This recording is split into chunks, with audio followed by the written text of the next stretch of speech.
만나서 반갑습니다.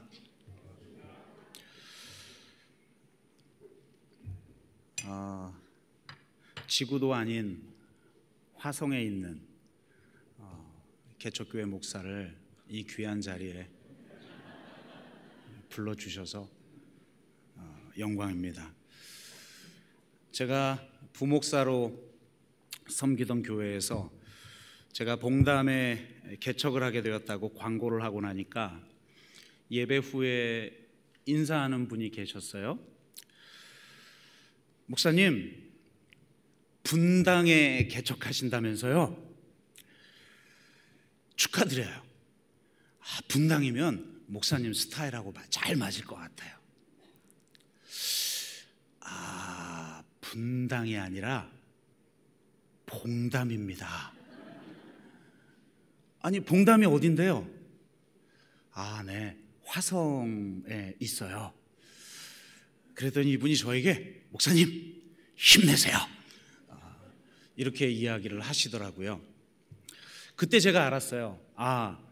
분당에 개척하면 축하할 일인데 봉담에 개척하면 힘낼 일이구나.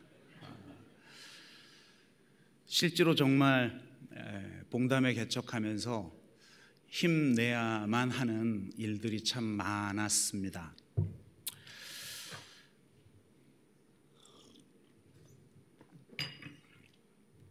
화성시 봉담읍 동화리에 개척을 준비하면서 준비의 과정이 쉽지 않았어요.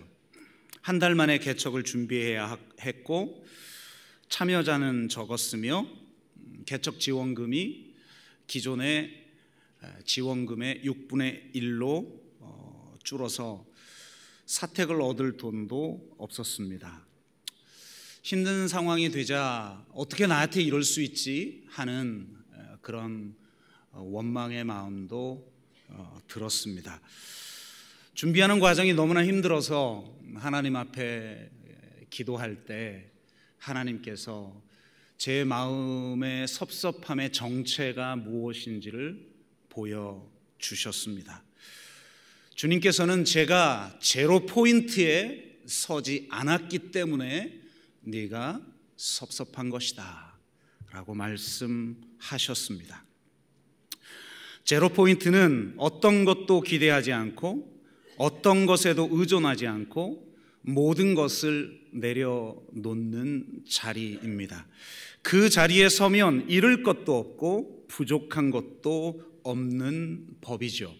그렇게 제로 포인트에 서면 모든 것이 선물이고 은혜이며 감사인 것입니다. 그 주님의 음성을 듣고 제가 회개를 참 많이 했습니다. 주님, 제가 제로 포인트에 서겠습니다. 제가 십자가의 자리에 서겠습니다. 이렇게 고백을 했는데요. 그 주일 예배 때에 찬양팀이 주님 다시 오실 때까지를 부르는 거예요. 여러분도 잘 아시는 곡일 텐데요. 이 찬양의 첫 구절을 부르는데 제 마음이 너무나도 아팠어요. 첫 구절은 이렇게 시작합니다. 주님 다시 오실 때까지 나는 이 길을 가리라. 좁은 문 좁은 길 나의 십자가 지고. 이 찬양을 부르는데 얼마나 마음이 아프고 얼마나 눈물이 많이 나왔는 줄 몰라요. 그렇구나, 주님은 십자가를 지고 좁은 문 좁은 길로 나아갔는데 나는 넓은 길, 안전한 길, 보장된 길, 남에게 인정받는 길, 화려한 길을 가려고 했구나. 주님, 저도 저의 십자가를 지고 좁은 문, 좁은 길로 나아가겠습니다. 그렇게 주님 앞에 고백했습니다. 제로 포인트는 내가 십자가에 못 박히는 것입니다. 내 야망, 내 계획, 내 능력을 다 십자가에 못 박는 것입니다. 내 안에 내가 죽고 오직 그리스도만 사는 것입니다. 내 안에 그리스도가 사는 삶을 오늘 성경 말씀은 나를 사랑하사 나를 위하여 자기 자신을 버리신 하나님의 아들을 믿는 믿음 안에서 사는 삶이라고 말씀하고 계십니다. 하나님의 아들을 믿는 믿음 안에서 사는 삶의 핵심적 가치가 무엇일까요? 저는 영어 M으로 시작하는 세 가지의 단어로 이것을 종종 이야기합니다. 여러분, M자로 시작하는 영어 단어 중에 하나님의 아들을 믿는 믿음 안에서 사는 삶의 핵심 가치를 나타내는 단어가 무엇이 있을까요? 역시 M자로 시작하는 단어는 뭐니 해도 머니가 가장 먼저 떠오르죠. 그러나 머니라고 하는 것은 우리가 추구할 가치가 아니죠. 하나님 나라의 가치를 추구하다 보면 종종 열매로 나타나는 것일 뿐인 것입니다. M자로 시작하는 세 개의 단어를 저는 이렇게 이야기합니다. 첫 번째 man, 두 번째 mission, 세 번째 master. 이 세 가지 가치에 대해서 함께 나눔을 통해서 하나님의 아들을 믿는 믿음 안에서 사는 삶이 무엇인지를 돌아보는 은혜의 시간이 되기를 바랍니다. 첫 번째는 M입니다. 첫 번째 M은 man입니다. 기독교는 사람 중심의 종교입니다. 기독교는 사람이 안식일을 위해서 있는 것이 아니라 안식일이 사람을 위해서 있다고 선포하는 종교입니다. 그 어떤 위대한 체제나 제도나 조직이나 방법론이나 부흥이나 성장도 사람보다 중요하지 않다고 선포하는 종교가 기독교입니다. 주님이 자기의 몸을 버리신 이유도 사람을 사랑했기 때문입니다. 개척을 해보니까 정말 모든 개척교회 목사님들이 존경스럽더라고요. 전에는 농담으로만 여겼던 유머도 마음으로 받아들여지더라고요. 이런 유머가 있어요. 어느 나라의 왕이 아끼는 소가 있는데 이 애지중지하는 소를 울린다면 내가 큰 상을 주겠다, 이렇게 방을 붙입니다. 그래서 전국에 많은 사람들이 모여들어서 이 소를 울려보려고 했지만 다 실패합니다. 그런데 어떤 한 사람이 와서 이 소의 귀에 대고 뭐라고 쏙닥쏙닥 하니까 소가 우우우우 하고 울어요. 모든 사람들이 깜짝 놀랍니다. 뭐라고 그랬습니까? 이렇게 얘기했다는 거예요. 얘야, 나 개척교회 목사야. 그랬더니 하고 울었다는 거예요. 그냥 웃기죠. 저도 그냥 웃겼어요. 근데 개척을 하고 나니까 이게 이해가 되어져요. 그 왕이 또 이렇게 얘기했다고 합니다. 이 소를 화나게 하는 사람이 있다면 또 더 큰 상을 주리라. 많은 사람들이 시도했지만 실패했어요. 그런데 어떤 사람이 이렇게 속삭였다고 그래요. 귀에 대고. 그랬더니 소가 하면서 막 화를 내더라는 거예요.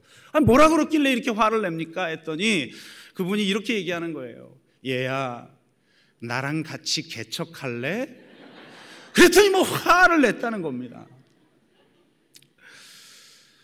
개척을 해보니까 이해가 되어지더라고요. 개척의 길은 말 그대로 십자가의 길이었습니다. 정말 울기도 많이 울고 절망도 많이 했고 상처도 많이 받은 것 같습니다. 조금 과장해서 말하자면 개척하고 나서 한 3, 4년 동안은 정말 매일 울면서 기도했던 것 같습니다. 저희 교회 비전이 이렇습니다. 하나님 나라 신학과 십자가의 영성과 성령의 능력을 갖춘 급진적 제자 공동체를 통해 공교회성과 공동체성과 공공성을 회복하는 선교적 교회가 된다.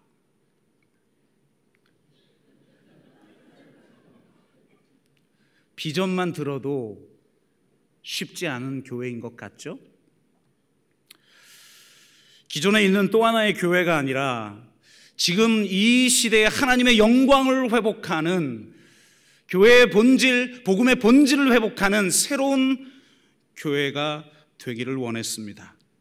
그러나 쉽지 않았습니다. 많은 사람들이 떠나갔고 많은 사람들이 떠나면서 가슴에 못을 박았습니다. 어떤 분은 저한테 이러더라고요. 계급장 떼고 한번 만납시다. 제가 목회를 해보니까 성도는 좋을 때 성도다. 힘들 때는 계급장 떼더라고요. 그래서 제가 계급장 떼고는 만날 수 없다. 내가 아무리 부족하고 내가 연약한 자이나 그래도 하나님이 목사로 세우셨는데 계급장 뗄 수가 있겠냐 그랬더니 그냥 해본 말이지 떼겠냐고. 그래서 그럼 알겠다고 만납시다. 주님 앞에 기도하면서 주님이 주신 마음이 그래 성도의 이야기를 들어라 그런 마음을 주셔서 그냥 작정을 하고 듣기만 하자 그러고 만났는데 정말 계급장 떼고 5시간 동안 퍼붓더라고요. 그 말을 듣는데 정말 제 존재가 무너지는 것 같았어요. 너무너무나 스트레스를 받아서 집에 돌아왔는데 진짜 온몸에 두드러기가 나더라고요. 제가 평생 처음 겪는 일이었습니다. 그렇게 힘이 들 때마다 다시 제로 포인트에 섰습니다. 다시 십자가의 자리에 섰습니다. 그때마다 예수 그리스도의 십자가를 바라보았습니다. 주님도 십자가를 지셨는데 주님, 제가 주님보다 더 나은 대접을 받을 권리가 제게는 없습니다. 주님이 지신 십자가 나도 지고 그저 좁은 문, 좁은 길로 나아갈 뿐입니다. 주님, 내 안에 내가 죽고 오직 주님만 살길 원합니다.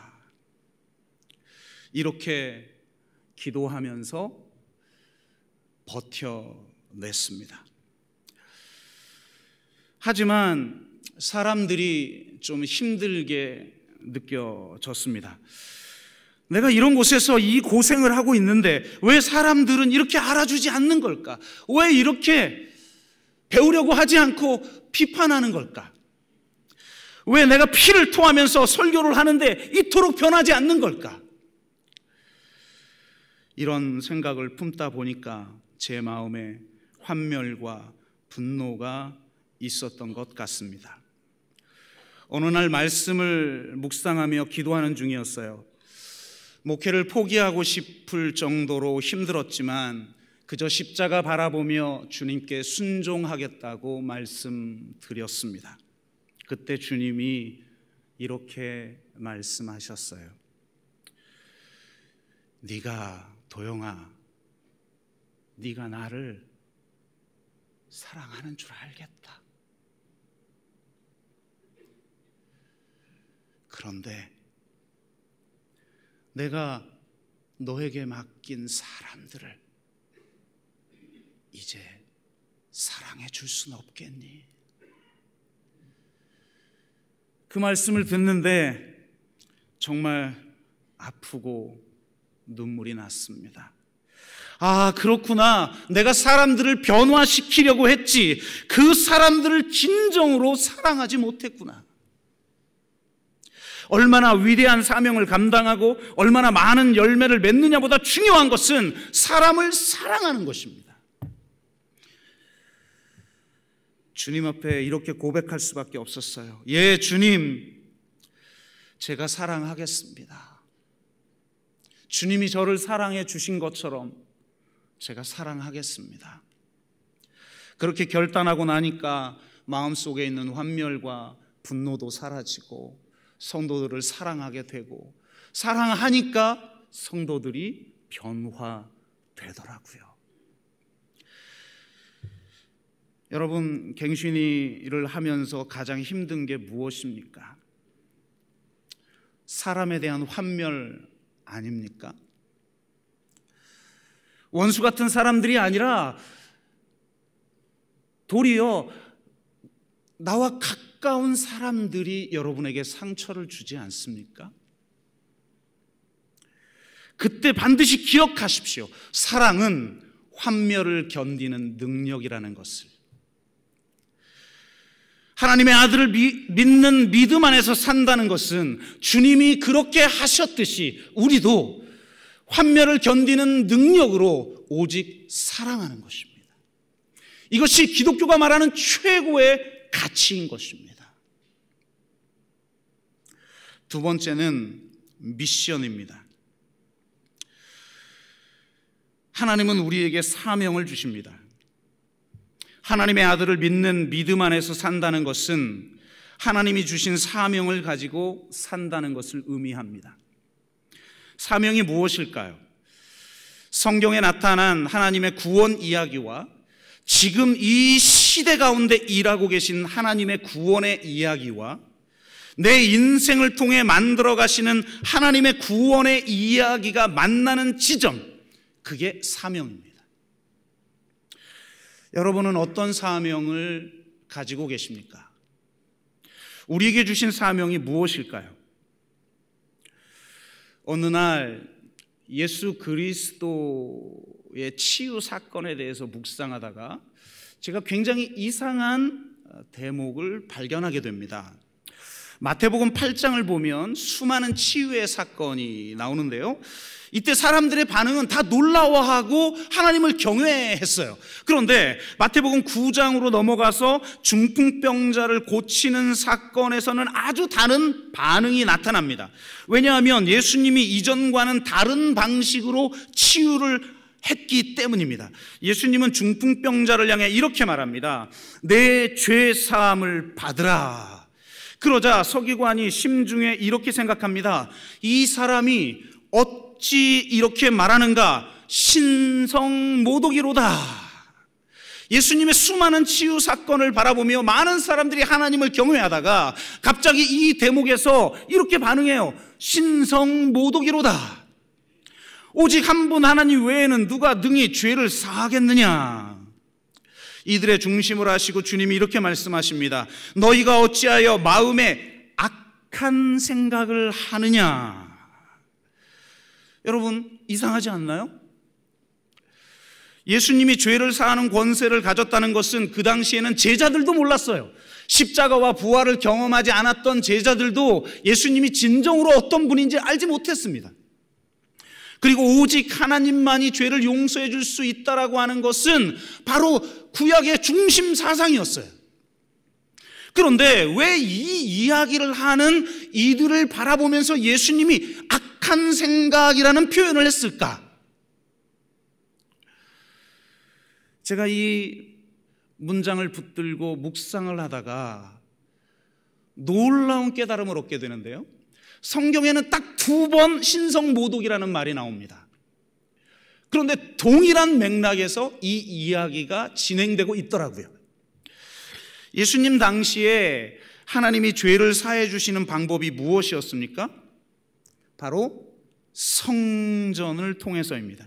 성전에서 드리는 제사를 통해서만 죄를 사함 받을 수 있었습니다. 그런데 예수라는 자가 와서 직접 죄를 사해 줘요. 이렇게 되면 더 이상 성전이 필요 없게 되는 거예요. 이건 아주 위험한 상황입니다. 그들이 우상처럼 여기고 있는 성전, 그리고 그 성전을 중심으로 한 그들의 전체 체계가 무너지는 상황이 벌어지고 있는 거예요. 예수님은 지금 성전을 허무는 행위를 하고 계시는 겁니다. 아니, 성전을 중심으로 형성된 당대의 성전 체제 자체를 허무는 행위를 하고 있는 거예요. 사람들은 지금 그것을 염려하고 있는 거예요. 자신의 안정된 삶을 보장해주고 있는 성전 체제 자체를 무너뜨리려고 하는 저 예수는 신성 모독자인 거예요. 자신들의 기득권이 완전히 무너지는 것을 그들은 염려하고 있는 것입니다. 그것을 보시고 예수님이 악한 생각이라고 말씀하고 계시는 거예요. 종교개혁은 약 500년 전 1517년 10월 31일에 루터가 비텐베르그 성 교회 문에 95개조 반박문을 못 박아 발표하면서 시작됩니다. 당시 카톨릭이 너무나 부패했고 중세 시대가 너무나 암울했으며 그 정점에 면죄부 판매가 있었기에 그는 면죄부가 부당하다라고 선언하는 95개조 반박문을 붙입니다. 95개조 반박문은 철저히 이 면죄부가 문제가 있다라고 하는 한 가지 주제를 가지고 95개조로 반박문을 붙인 거예요. 이때까지 그는 교황을 신뢰했고 종교개혁을 일으킬 생각이 없었다는 것이 학계의 정설입니다. 그런데 자신의 95개조 반박문에 대해 교황이 어떤 반응도 하지 않아요. 도리어 루터를 파문하기 위한 증거를 찾으라고 명령합니다. 이 과정에서 루터는 교황에 대한 환상을 버리고 본격적인 종교개혁에 착수하기 시작합니다. 이를 위해 1518년 4월 16일에 루터는 하이델베르그 변론서를 작성합니다. 그런데 여러분, 놀랍게도 잘 보세요. 면죄부에 대한 95개조 반박문을 썼어요. 그럼 내가 왜 이 글을 썼는지에 대해서 해명하는 글이 이 하이젠베르그 변론서란 말이에요. 그럼 당연히 면죄부에 대한 이야기를 해야 되는데 놀랍게도 이 변론서에는 면죄부에 대한 이야기가 단 한마디도 거론되지 않고 드디어 오직 믿음으로 의롭게 된다라고 하는 그의 이신칭의 교리에 대해서만 다루어요. 여러분, 이상하지 않아요? 도대체 왜 그랬을까요? 믿음으로 말미암아 의롭게 된다라고 하는 이신칭의의 핵심은 세 가지 오직에 있습니다. 오직 은혜, 오직 믿음, 오직 예수. 이 세 가지가 너무나 중요한 거죠. 오직 구원자이신 예수를 믿음으로 값없이 구원을 얻게 된다는 거예요. 도대체 뻔하고 너무나도 평범한 이 한 문장, 이 이신칭이라고 하는 이 단순한 문장이 어떻게 종교개혁을 일으키는 이런 파괴적인 능력을 가졌을까요? 그 시대, 즉 중세시대와 교황체제, 저는 이것을 중세시대의 성전체제라고 이름을 붙입니다. 그 핵심에 루터가 파악하기에는 그 성전체제를 밑에서 그 기저에서 받쳐주고 있는 것이 행위로 말미암아 구원을 얻는 사상이라고 파악한 거예요. 그런데 여러분, 행위로 의롭게 될 수 있는 사람이 아무도 없죠. 그러니까 불안해할 수밖에 없고 불안해하는 그들을 위해서 교황은 면죄부를 판매했던 거예요. 중세시대와 교황체제의 핵심에 바로 이 행위 구원이 있었던 것입니다. 그래서 루터는 오직 은혜를 주장한 거예요. 면죄부가 필요 없다는 것이죠. 오직 우리는 하나님의 은혜로 구원을 받는 겁니다. 또한 구원을 중재하는 기관인 카톨릭 교회도 필요 없어집니다. 왜냐하면 오직 믿음으로 구원을 받기 때문입니다. 신 앞에 단독자로 서서 예수 그리스도를 믿는 믿음으로 나아가면 되기 때문이에요. 또한 교황도 필요 없어져요. 중세시대와 교황체제의 정점에 있는 대제사장, 즉 구원의 열쇠를 쥐고 있는 교황도 필요 없어지는 거예요. 믿는 우리 모두가 다 왕같은 제사장인 거예요. 교황이 아니라 오직 예수 그리스도가 우리의 구원자이기에 교황이나 믿는 우리가 똑같이 왕같은 제사장이라고 루터는 선포한 거예요. 그러니까 내가 오직 예수 그리스도를 믿는 믿음으로 우리가 구원을 얻는다라고 하는 이 아주 짧은 문장, 이 단순한 교리가 중세 시대를 받쳐주고 있는 성전 체제를 근원적으로 파괴하는 능력이었던 거예요. 그래서 면죄부에 대해서도 더 이상 이야기할 필요도 없는 거예요. 그냥 오직 은혜, 오직 예수, 오직 믿음, 이 단순한 교리로 당대의 성전 체제를 무너뜨려 버린 겁니다. 이것은 예수님 살아계셨을 당시에 성전 체제를 허물었던 일, 내 죄사함을 받았느니라, 이 단순한 말에 이게 무슨 말이지? 라고 한 게 아니라 신성 모독이구나, 모독이로다라고 하는 말이 단순하게 나온 이유, 그게 바로 여기에 있는 거예요. 신성 모독은 단 2번 나와요. 예수님이 십자가에 달리시기 전에 대제사장의 신문을 받는 장면에 나와요. 근데 그 신문의 죄목이 뭐냐? 예수가 성전을 무너뜨리려고 했다는 죄목이에요. 그것에 대해서 대제사장이 신성 모독이로다라고 말하는 겁니다. 더 이상 성전 체제가 필요 없는, 오직 하나님의 통치를 내 삶 한가운데서 실현하는 새로운 하나님 나라 백성의 공동체를 이 땅 가운데 세우고 출범시키기 위해서 예수 그리스도는 이 땅에 오신 거예요.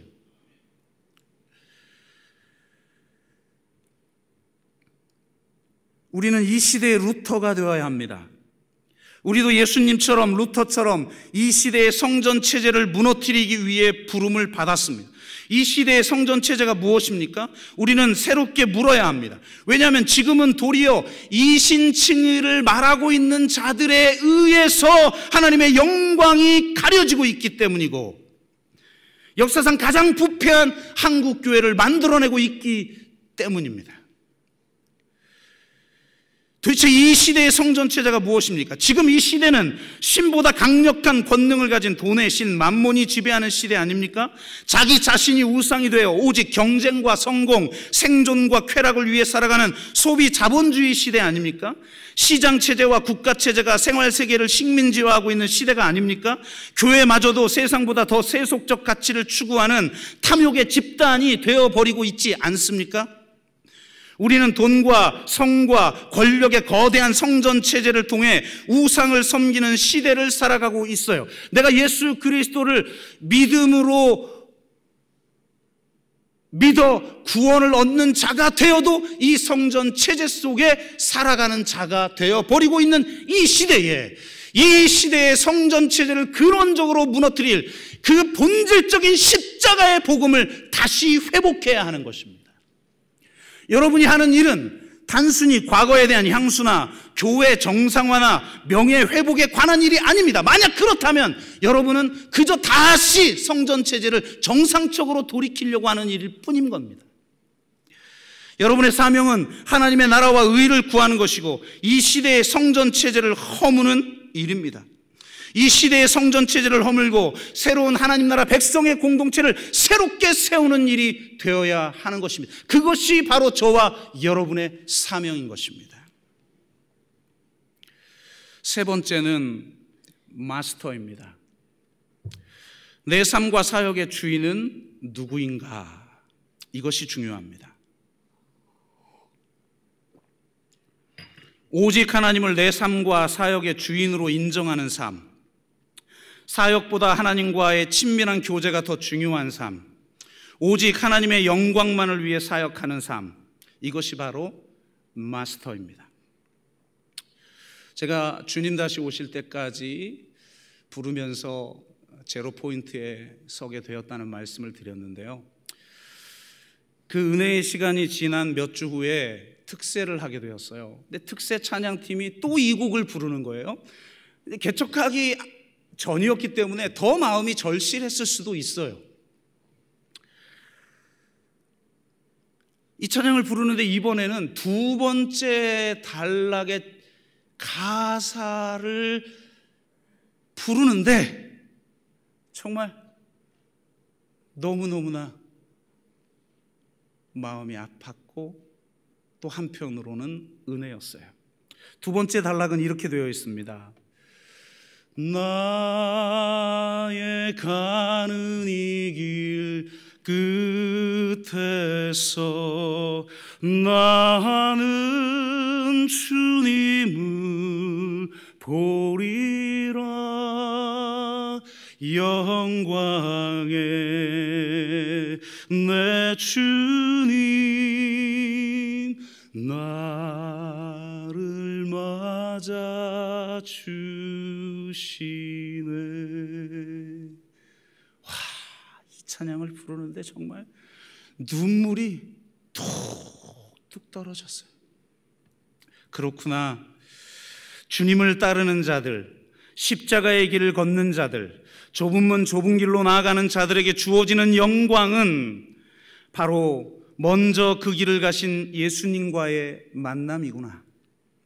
물질적 유익이나 혹은 세상적 인정이 아니라 영광의 주님과 함께 그 길을 가는 것 자체, 다른 어떤 만족도 추구하지 않고 오직 예수님과 함께함으로 만족을 누리는 것 자체가 우리의 영광이구나. 주님은 십자가를 지고 좁은 길로 가셨기에 우리가 좁은 길로 가야만 주님을 만날 수 있고, 그렇게 주님을 만나는 것만이 우리가 추구해야 할 영광이구나. 그런 깨달음이 오자 주님께 이렇게 고백했습니다. 오 주님, 다른 어떤 것을 구하지 않겠습니다. 오직 주님과 함께 가는 것을 구합니다. 오 주님, 다른 어떤 길을 가지 않겠습니다. 오직 주님이 가신 길만을 가겠습니다. 오직 당신의 영광만을 구합니다. 오직 당신만을 주인으로 인정합니다. 오직 당신만이 높여지기를 원합니다. 여러분은 무엇을 위해 싸우고 계십니까? 어떤 좋은 결과입니까? 아니면 주님의 영광입니까? 우리의 싸움은 좋은 결과가 아니라 하나님의 영광을 위한 싸움이어야 합니다. 결과가 중요하지 않다는 말이 아닙니다. 결과보다 중요한 것이 바로 하나님의 영광이라는 말입니다. 심지어는 결과가 우리의 기대와 다를 수도 있습니다. 문제는 그 결과가 나타나는 과정 속에서 우리는 오직 하나님 한 분만을 주인으로 인정하고 오직 하나님의 영광만을 드러내고 있는가? 이것이 중요하다는 것입니다.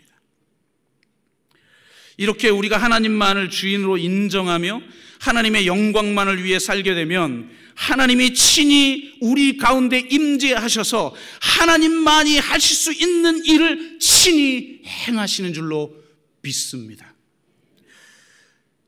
하나님이 친히 행하시는 일에 동참하게 되면 아무리 불가능해 보이는 상황이라 할지라도 우리는 포기하지 않고 끝까지 선한 싸움을 싸울 수 있는 것입니다. 작년에 저희 교회가 분립개척을 했습니다. 저 시골에 청장년 150에 어린아이들 한 100명 정도 출석하는 교회가 분립개척을 한다는 게 쉽지 않았어요. 결정하고 나서도 제 마음에 불안이 있었고 주변에서 수많은 사람들이 반대를 했기 때문에 더 힘들었어요. 둘 다 망하는 수가 있다. 왜 지금 잘 세워지고 있는 교회, 정말 하나님이 이 시대에 필요한 교회를 이렇게까지 고생하면서 세워나가다가 분립개척해서 개척하는 교회도 망하고 본 교회도 망하는 수가 있다. 다들 걱정해서 그런 말씀을 해주시는데 저도 실제로 걱정이 되더라고요. 그래서 아예 작정을 하고 하나님 앞에 기도했어요. 그렇게 하나님 앞에 간절하게 기도할 때 주님이 저에게 응답을 분명하게 주셨어요. 그래서 그 하나님의 말씀이 우리 가운데 임했기 때문에 하나님이 친히 일하신다라는 확신이 있었어요. 모두가 불가능하다고 했지만 하나님의 말씀이 우리 가운데 임하면 무엇이든지 구하면 그대로 되는 역사가 있는 줄로 믿습니다. 그래서 믿음으로 했어요. 한 20여 명 정도가 참여해서 분립개척을 했고 지금 교회가 잘 세워지고 있고 저희 교회도 하나님이 정말 이상하게 무슨 원인인지 모르겠는데 가신 만큼 갑자기 채워지는 거예요. 그러면서 저희 교회도 다시 한번 건강하게 새롭게 세워지는 그런 교회를 지금 세워나가고 있습니다. 여러분, 진짜 믿음이라는 게 뭘까요? 요즘 세계 사상계에는 종교적인 것의 귀한이라고 하는 주제가 뜨거운 이슈입니다. 데리다, 알랭 바디우, 아감벤, 슬라보의 지젝 등 당대 지금 이 시대의 최고의 현대 철학자들이 바울의 관심을 가지면서 종교의 의미를 새롭게 규정하고 있어요. 대안이 없는 거예요. 모더니즘에 대한 대안으로 포스트 모더니즘이 나왔는데 포스트 모더니즘도 한계가 있는 거예요. 그럼 도대체 뭐냐? 라고 현대 철학자들이 고민하다가 바울에게 관심을 갖기 시작한 거예요. 특히 데리다는 종교가 그 다양한 형태에도 불구하고 새로운 세계에 대한 희망과 약속을 담아낸다고 말합니다. 그가 말하는 새로운 세계란 불가능성의 세계이며 언제나 도래하는 세계입니다. 다시 말해 결코 도래하지 않을 것 같은 불가능성의 세계이지만 그 불가능성의 세계에 대한 열정을 부여잡는 게 바로 종교라는 거예요. 그러니까 자크 데리다에게 있어서 종교란 불가능성의 열정이라는 거예요. 이 세상 모두가 다 불가능하다고 할 때, 대안이 없지 않냐라고 말을 할 때, 그냥 이렇게 살아갈 수밖에 없지 않냐라고 말을 할 때, 그건 이상적이야, 그건 환상이야, 그건 불가능해 라고 말을 할 때, 그 불가능성을 향한 열정을 가진 사람들이 저는 기독교라고 생각합니다. 믿음이란 불가능성의 열정입니다.